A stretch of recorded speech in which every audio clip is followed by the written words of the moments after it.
안녕하세요. 하루 필수 말씀 충전 하필 큐티 조종환입니다. 오늘 함께 나눌 하나님 말씀은 열왕기하 1장 13절에서 18절까지 말씀입니다. 왕이 세 번째로 또 다른 50부장에게 부하 50명을 딸려서 보내게 됩니다. 세 번째 50부장은 올라가서 엘리야 앞에 무릎을 꿇고 애원하면서 말하기 시작을 합니다. 하나님의 사람께서는 우리의 청을 물리치지 말아 주십시오. 나의 목숨과 어른의 종들인 이 50명의 목숨을 귀하게 여겨주십시오 라고 이렇게 이야기하는 걸 우리가 읽게 됩니다.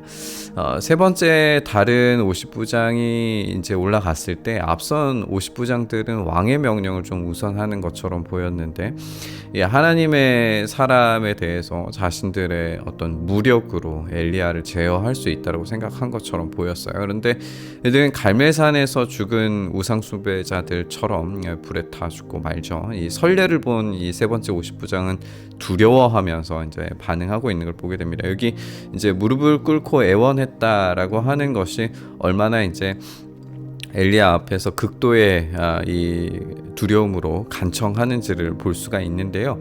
여기에서 이제 이 하나님의 사람에 대한 두려움과 그 권위와 능력을 인정하는 거죠.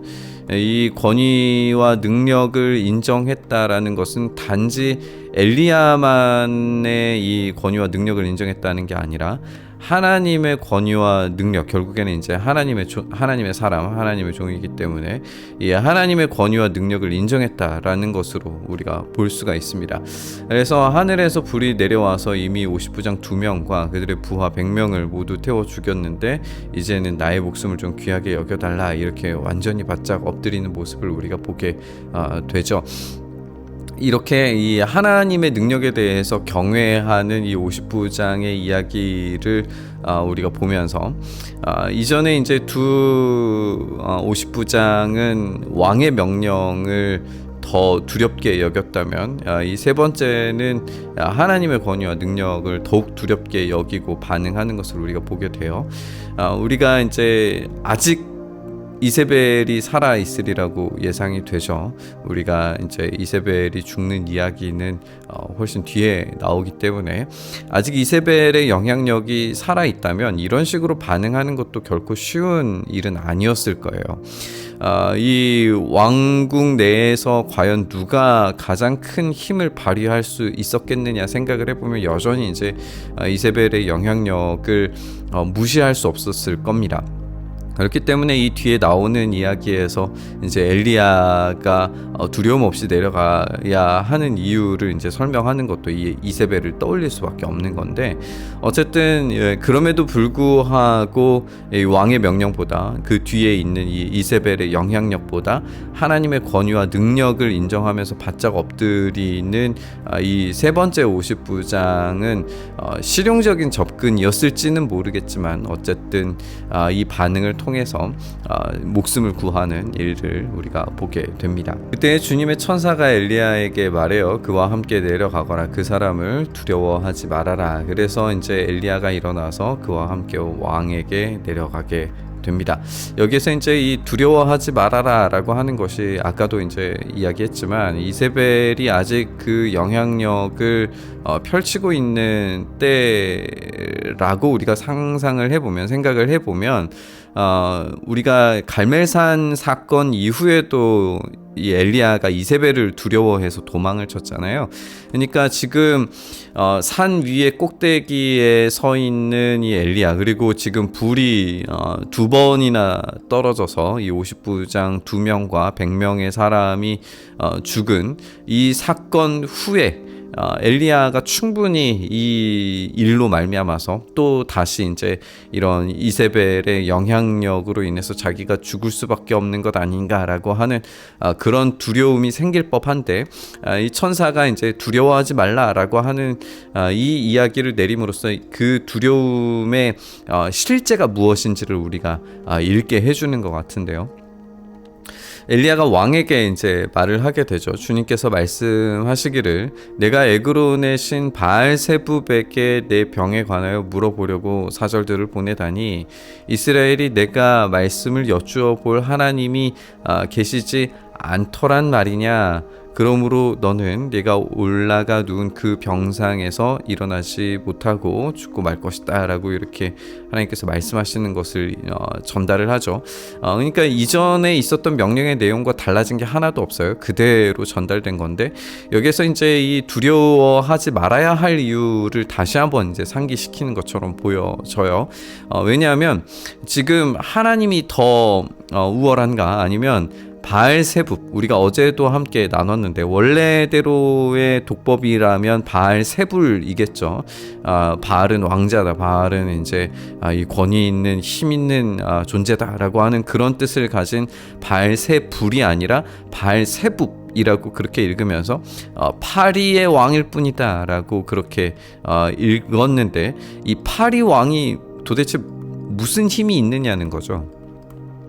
그 힘없는 존재에게 의존할 뿐인 이세벨이나 아하시아나 이 왕궁의 사람들과 비교했을 때 과연 누가 두려워해야 할 존재인가?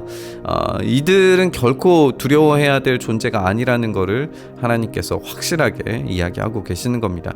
이세벨도 결국에는 바알 숭배자이지만 이세벨의 본질 자체가 파리 왕을 섬길 뿐인, 힘없는 존재를 섬길 뿐인 그런 존재다라고 하는 것을 보여주는 것으로 읽혀집니다. 엘리야가 전한 주님의 말씀대로 북왕국 이스라엘에서는 아하시아 왕이 그대로 죽게 됩니다. 여기에 이제 아하시아 왕이 뭔가 반응이 있지 않았을까라는 생각이 드는데 반응이 적혀지지 않죠. 마치 이 예언이 곧바로 즉시 이루어진 것처럼 보여집니다. 근데 지금 이것은 어떤 한 공식이거든요. 북이스라엘 왕국에서 죽었다. 그리고 아들이 없었기 때문에 누가 뒤를 이어서 왕이 되었다. 뭐 인연이 되던 해였다. 이런 설명들은 일종의 공식이에요. 공식 문서이기 때문에 여기에 어떤 이 내러티브, 이야기가 들어가는 그런 문장이 아닙니다. 그럼에도 불구하고 이 예언이 있고 난 다음에 곧바로 죽은 것처럼 이게 연결되면서 지금 이 아하시아에게 어떠한 기회가 있지 않았다라고 하는 걸 보여주는 것 같아요.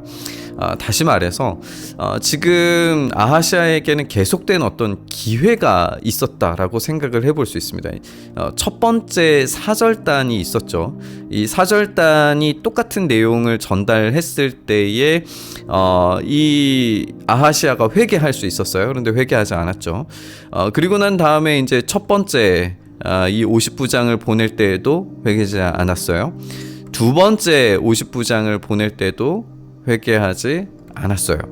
지금 불이 떨어지고 예언이 떨어지고 이 말씀이 떨어지는 이 과정 가운데에서 3번이나 직접적으로 반박하면서 무력으로 엘리야를 붙잡으려고 하는 그런 시도를 한 것 자체가 이미 아하시아에게 기회와 반응이 있었다라고 하는 반증인 겁니다. 이 하나님에 대한 정면 도전, 이 하나님의 기회가 이미 있었음에도 불구하고 정면 도전하는 이 아하시아에게 더 이상의 기회가 없는 것은 이 당연한 일이겠죠. 우리가 이제 이 아하시아의 반응을 보면서 어떻게 보면 이 지금 아하시아는 계속된 기회를 걷어차고 있는 겁니다. 여전히 이제 아합 가문의 힘이 살아있고 아합의 아내였던 이세벨이 영향력을 그 뒤에서 행사하고 있을지라도 결국에 생명과 죽음을 주관하시는 분은 오로지 하나님이십니다. 그리고 왕국의 세워짐과 또 무너짐, 그 모든 것들이 하나님께서 주관하고 계신다는 것을 보여줍니다. 아시아가 한 나머지 일들은 이스라엘 왕 역대지략에 기록되어져 있다라고 이렇게 짧게 쓰고 있지만 결국에는 아하시아가 제대로 한 일이 없었다는 것을 보여주죠. 결국에는 이 반역에 결국에는 이 반역에서 돌이켜야 했음에도 불구하고 돌이키지 않은 결과가 비참한 죽음일 뿐이었다라는 걸 우리에게 보여주고 있습니다. 아하시아가 죽고 여호람이 왕위에 오르게 되어 이 아합 가문의 사람들은 여전히 왕좌를 차지하고 있어 보입니다. 이세벨도 그 뒤에서 여전히 암약하면서 바알 신앙을 부추기고 있었겠죠. 그에 대한 심판을 하나님께서 직접 곧바로 지금 당장 내리시지 않는 것처럼 본문이 읽혀지는 것 같기도 합니다.